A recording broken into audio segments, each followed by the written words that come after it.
ಡೀಟೇಲ್ಸ್ಗೆ ಇನ್ನು ರಾಜಕೀಯ ವಿಶ್ಲೇಷಕರಾದಂತಹ ಪ್ರಶಾಂತ್ ಇದ್ದಾರೆ. ಪ್ರಶಾಂತ್, ಈ ಘಟನೆ ನೀವು ಆವಾಗಲೇ ಹೇಳಿದ್ರಿ, ಒಂದು ವೇಳೆ ರಾಜ್ಯಪಾಲರು ಬಂದೇ ಇಲ್ಲ ಅಧಿವೇಶನಕ್ಕೆ ಅಂದಿದ್ರೆ ಆಗ ಆ ಸಿಚುವೇಶನ್ ಬೇರೆ ಇರ್ತಾ ಇತ್ತು. ಆದರೆ ಬಂದ್ರು, ಸರ್ಕಾರ ಕೊಟ್ಟಂತ ಭಾಷಣವನ್ನ ಓದಿಲ್ಲ ಅಂತ.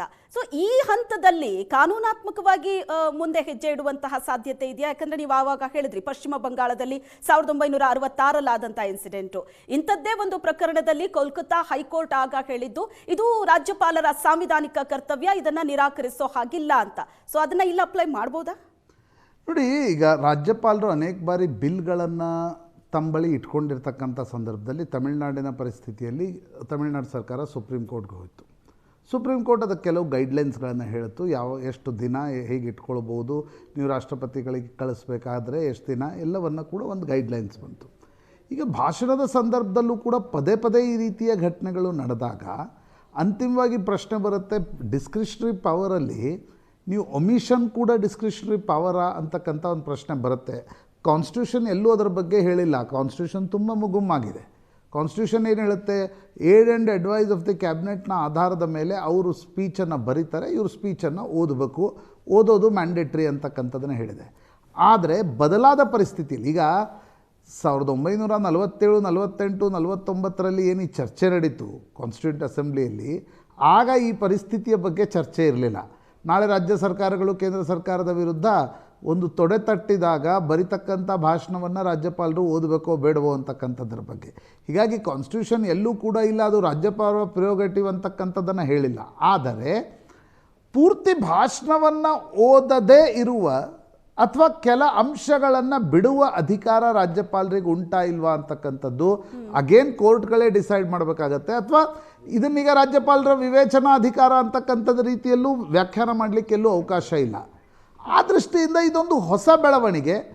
ಆಮೇಲೆ ಇದು ನನಗನ್ಸುತ್ತೆ, ಇದು ಮುಂದಿನ ವರ್ಷ, ಈ ವರ್ಷ ನಡೆದಿದೆ, ಮುಂದಿನ ವರ್ಷ ಎಲ್ಲ ವರ್ಷಗಳಲ್ಲೂ ಎಲ್ಲ ಸರ್ಕಾರದ ಸಂದರ್ಭದಲ್ಲೂ ಈ ಘಟನೆಗಳು ಮರುಕಳಿಸ್ತಾ ಹೋಗ್ತವೆ.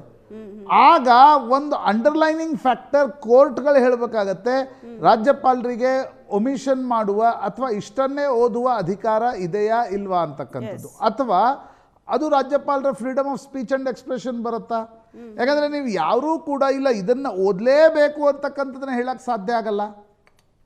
ಸೊ ಇದೊಂದು ಆಂಬಿಗ್ವಿಟಿ ಇದೆ, ಇದೊಂದು ಗ್ರೇ ಏರಿಯಾ ಇದೆ. ಇದು ಅಂತಿಮವಾಗಿ ನಾಳೆ ಕೋರ್ಟ್ಗಳು ಇದ್ರ ಬಗ್ಗೆ ಭಾಷ್ಯ ಮಾಡ್ತಾವ, ಯಾರಾದರೂ ಕೋರ್ಟಿಗೆ ಹೋಗ್ತಾರಾ? ಈಗ ರಾಜ್ಯ ಸರ್ಕಾರ ಹೇಳ್ತಾ ಇದೆ ಕೋರ್ಟ್ಗೆ ಹೋಗ್ತೀವಿ ಅಂತ, ಆದರೆ ಏನಂತ ಕೋರ್ಟಿಗೆ ಹೋಗ್ತೀರಿ? ಕೋರ್ಟಿಗೆ ಹೋದಾಗಲೂ ಕೂಡ ಸಾಕಷ್ಟು ಆಂಬಿಗ್ವಿಟಿಯ ಅಂಶಗಳಿವೆ. ನೀವು ಯಾವುದೇ ನ್ಯಾಯಾಲಯ ರಾಜ್ಯಪಾಲರಿಗೆ ನೀವು ಇದೇ ಭಾಷಣ ಮಾಡಿ ಅಂತಕ್ಕಂಥದ್ದನ್ನ ಹೇಳಲಿಕ್ಕೆ ಸಾಧ್ಯ ಆಗತ್ತಾ? ಇವೆಲ್ಲವೂ ಕೂಡ ಗಮನಿಸಬೇಕಾಗಿರ್ತಕ್ಕಂಥ ವಿವಾದಾತ್ಮಕ ಅಂಶಗಳು ಅಂತ ಅನ್ಸುತ್ತೆ ಶ್ವೇತಾ. ಓಕೆ, ಒಂದು ಸರ್ಕಾರಕ್ಕೂ ನೀವು ಭಾಷಣವನ್ನ ಬರೆಯುವಾಗ ಈ ತರದ ಟೀಕೆ ಟಿಪ್ಪಣಿಗಳನ್ನ ಇಂಥ ಪುಟದಿಂದಲೇ ಸೇರಿಸಿ ಅಂತನೂ ಹೇಳಕ್ಕಾಗಲ್ಲ. ಸಿ, ಎಲ್ಲವೂ ಕೂಡ ಇದು ವಿವೇಚನಾ ಅಧಿಕಾರ. ನೋಡಿ, ಸಂವಿಧಾನ ಎಲ್ಲೂ ನೀವು ಬಿಕ್ಕಟ್ಟನ್ನು ಸೃಷ್ಟಿಸಿ ಜಗಳ ಆಡಿ ಅಂತಕ್ಕಂಥದ್ದನ್ನ ಹೇಳಲ್ಲ. ಸಂವಿಧಾನ ಚೆಕ್ ಆ್ಯಂಡ್ ಬ್ಯಾಲೆನ್ಸ್. ಈಗ ರಾಜ್ಯಪಾಲರನ್ನು ಯಾಕೆ ಇಲ್ಲಿ ತರಲಾಯಿತು? ಒಂದು ಚೆಕ್ ಆ್ಯಂಡ್ ಬ್ಯಾಲೆನ್ಸ್ನ ವ್ಯವಸ್ಥೆ ಇರಬೇಕು. ನಾಳೆ ರಾಜ್ಯ ಸರ್ಕಾರಗಳು ಕಾನ್ಸ್ಟಿಟ್ಯೂಷನಲ್ ಪ್ರೊವಿಷನ್ಸಿಂದ ಡಿವಿಯೇಟ್ ಮಾಡಿದರೆ ಒಬ್ಬ ಕಾನ್ಸ್ಟಿಟ್ಯೂಷನಲ್ ಹೆಡ್ ಇರಬೇಕು ಅನ್ನುವ ಕಾರಣಕ್ಕೋಸ್ಕರ ರಾಜ್ಯಪಾಲರು ರಾಷ್ಟ್ರಪತಿಗಳು ಅಲಂಕಾರಿಕ ಪದಗಳು, ಚುನಾಯಿತ ಪ್ರತಿನಿಧಿಗಳಲ್ಲ ಅವರು. ಆದರೆ ಅವರನ್ನು ಕಾನ್ಸ್ಟಿಟ್ಯೂಷನ್ನಲ್ಲಿ ಒಂದು ಚೆಕ್ ಆ್ಯಂಡ್ ಬ್ಯಾಲೆನ್ಸ್ನ ದೃಷ್ಟಿಯಿಂದ ಇಡಬೇಕಾಯಿತು. ಇವತ್ತಿನ ಸ್ಥಿತಿಯಲ್ಲಿ ಏನಾಗ್ತಾ ಇದೆ, ರಾಜಕಾರಣ ಎಲ್ಲವನ್ನ ದಾಟಿ ಮುನ್ನುಗ್ತಾ ಇದೆ. ಮೊದಲು ಇಲ್ಲ ಇದೊಂದು ಪರಿಪಾಠ ಇದೆ, ಆ ಕಾರಣದಿಂದ ಇದನ್ನು ಸೇರಿಸ್ಬೇಕಾ ಬೇಡವಾ ಅಂತಕ್ಕಂಥ ರೀತಿಯಲ್ಲಿ ರಾಜಕಾರಣಿಗಳು ಯೋಚನೆ ಮಾಡ್ತಿದ್ರು. ಈಗ ಹಾಗಲ್ಲ. ನಾನು ಆಗಲೇ ಹೇಳಿದೆ, ಈ ಭಾಷಣದ ಪ್ರತಿಯನ್ನು ಗಮನಿಸಿದಾಗ ಗೊತ್ತಾಗತ್ತೆ, ನಾವು ಬೌನ್ಸರ್ ಎಸಿತೀವಿ, ಅವ್ರು ನೋಬಾಲ್ ಕೊಟ್ಟರೆ ಕೊಡ್ಕೊಳ್ಳಿ ಅಂತ.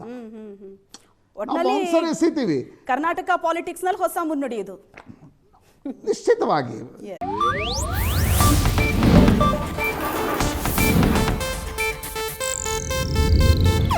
ಇದು ಏಷ್ಯಾನೆಟ್ ನ್ಯೂಸ್ ನೆಟ್ವರ್ಕ್ ಪ್ರಸ್ತುತಿ.